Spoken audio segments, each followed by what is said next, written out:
ஆண்டவர் இயேசுவின் நாமத்தில் உங்களை வாழ்த்துகிறேன். யோவேல் 2 அதிகாரம் 26 நீங்கள் சம்பூர்ணமாக சாப்பிட்டு திருப்தி அடைந்து உங்களை அதிசயமாய் நடத்தி வந்த உங்கள் தேவனாகிய கர்த்தருடைய நாமத்தை துதிப்பீர்கள். என் ஜனங்கள் ஒருபோதும் வெட்கப்பட்டு போவதில்லை. அவர் அதிசயமாய் நடத்துகிறபடியினால் அவர்கள் சம்பூரணமாய் சாப்பிட்டு திருப்தி அடைந்திருப்பார்கள்.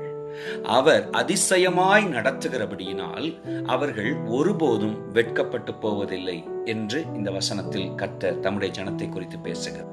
நம்முடைய வாழ்விலும் கூட ஆண்டவருடைய நடத்துதலினால் மகிழ்ந்து களி கூர்ந்து கொண்டிருக்கிற உங்கள் வாழ்க்கையிலும் கர்த்தர் உங்களை நடத்துவார் என்று சொன்னால் இவ்விதமான நன்மைகளை உங்கள் வாழ்விலும் சுதந்திரிப்பீர்கள்.